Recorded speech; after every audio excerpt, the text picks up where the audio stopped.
Putin akan menginvasi Moldova dan ambisi dunia multipolar. Apakah ini awal dari perubahan besar atau ancaman bagi stabilitas global? Temukan rahasianya dalam analisis mendalam berikut ini.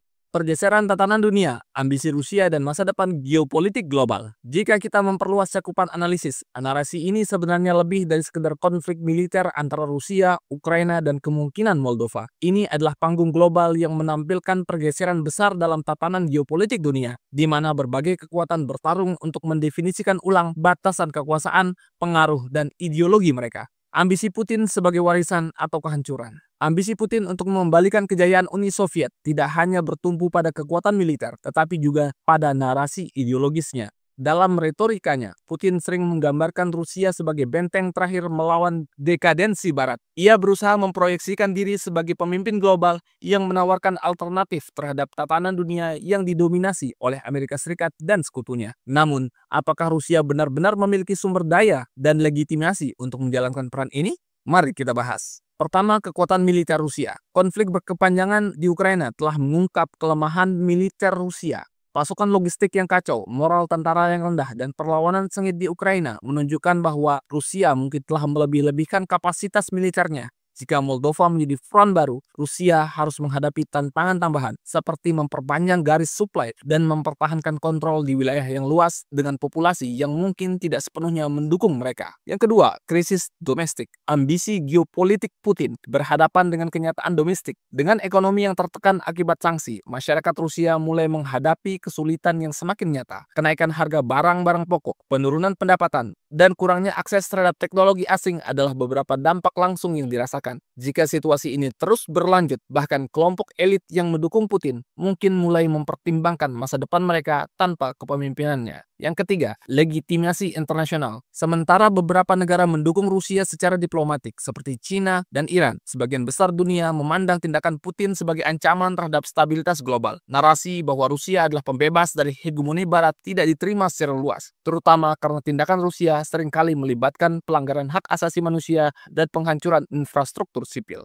Tapi itu adalah analisis dari Barat. Faktanya, kekuatan militer Rusia terus berkembang di tengah kecambuk perang di Ukraina. Krisis domestik yang terjadi di Rusia cepat diatasi oleh Presiden Putin dengan kecerdasan politik dan dukungan para elit dalam menjaga stabilitas politik dalam negeri. Lalu legitimasi internasional. Banyak negara-negara justru mendukung Rusia dalam mempertahankan kedaulatannya dari perluasan NATO. Tindakan Rusia dianggap sebagai suatu bentuk pertahanan terhadap invasi keanggotaan NATO yang semakin mendekati benteng Rusia. Perang Rusia-Ukraina membuka fakta kemunafikan Barat. Di saat mereka menyerang Irak, mereka menganggap itu adalah perbuatan mulia. Sedangkan ketika Rusia menginvasi Ukraina, mereka menuduhnya sebagai penjahat perang.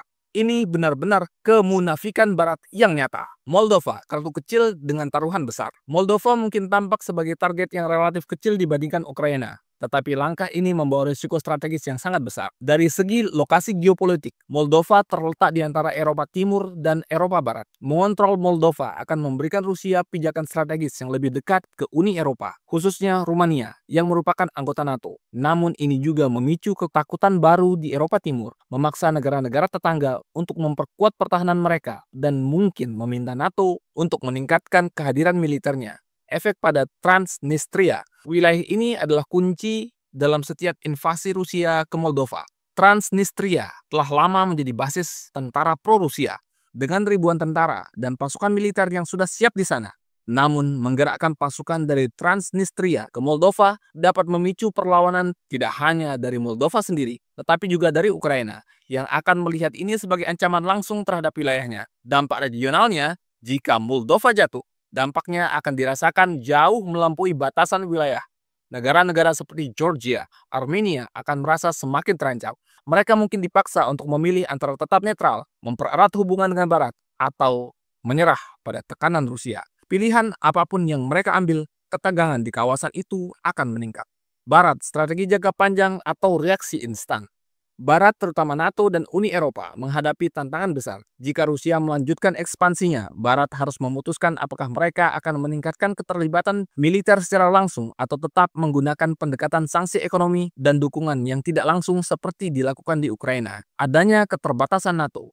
Meskipun NATO memiliki kekuatan militer yang jauh lebih besar daripada Rusia, aliansi ini menghadapi keterbatasan politik. Tidak semua negara anggota siap untuk perang langsung dengan Rusia. Sebaliknya, mereka mungkin lebih memilih pendekatan defensif seperti membuat perbatasan NATO dan meningkatkan bantuan militer kepada sekutu non-NATO seperti Moldova. Sedangkan dinamika Uni Eropa lebih berfokus pada diplomasi dan ekonomi, juga menghadapi dilema. Jika Moldova meminta bantuan langsung, Uni Eropa harus mempertimbangkan resiko memperburuk konflik. Namun, membiarkan Moldova jatuh ke tangan Rusia akan merusak upaya mereka untuk memperluas pengaruhnya di Eropa Timur. Sedangkan Amerika, sebagai pemimpin NATO, Amerika Serikat kemungkinan akan memegang peran kunci dalam menentukan respon Barat. Namun, politik domestik di Amerika Serikat dengan meningkatnya isolasionisme di beberapa kalangan mungkin membatasi sejauh mana Amerika dapat terlibat secara langsung. Potensi solusi diplomatik.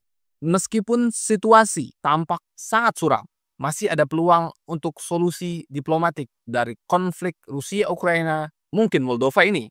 Yang pertama, negosiasi multilateral. Negara-negara seperti China, India, dan Turki dapat memainkan peran sebagai mediator. Mereka memiliki hubungan dengan kedua belah pihak dan kepentingan untuk menjaga stabilitas global. Sebuah konferensi internasional untuk membahas status Moldova, Ukraina, dan Transnistria mungkin bisa menjadi jalan keluar.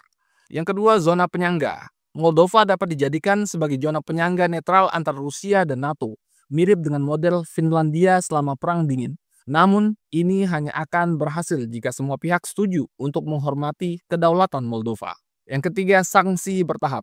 Barat dapat menawarkan pengurangan sanksi kepada Rusia jika mereka menghentikan ekspansi militer mereka dan menarik pasukan dari Moldova dan Ukraina. Ini akan memberikan insentif kepada Rusia untuk mencari solusi damai tanpa kehilangan muka. Namun, tiga pilihan ini menurut analisis abal-abal tidak akan mungkin diambil oleh Putin. Karena bagi Putin, NATO harus mundur ke belakang dan biarkan Rusia kembali kepada kejayaannya seperti masa lalu. Dampak jangka panjang, dunia yang terpecah. Apapun hasilnya, dunia akan semakin terpecah menjadi blok-blok kekuatan yang saling bersaing. Ada tiga kekuatan blok yang akan mungkin terbentuk. Yang pertama, blok Barat. NATO dan Uni Eropa akan memperkuat solidaritas mereka dengan peningkatan pengeluaran pertahanan dan kerjasama militer yang jauh lebih erat. Negara-negara non-NATO seperti Swedia dan Finlandia mungkin mempercepat proses bergabungnya dengan aliansi tersebut. Yang kedua, blok Rusia dan Cina. Rusia akan semakin bergantung pada Cina untuk dukungan ekonomi dan diplomatik. Sementara itu, Cina mungkin memanfaatkan situasi ini untuk memperluas pengaruhnya di Asia Tengah dan Afrika, di mana Rusia kehilangan daya tariknya. Yang ketiga adalah blok negara netral. Banyak negara di Asia, Afrika, dan Amerika Latin mungkin berusaha untuk tetap netral, tetapi mereka akan menghadapi tekanan besar untuk berpihak dalam konflik ini. Ketidakpastian ini dapat menciptakan ketegangan baru di kawasan-kawasan yang sebelumnya relatif stabil.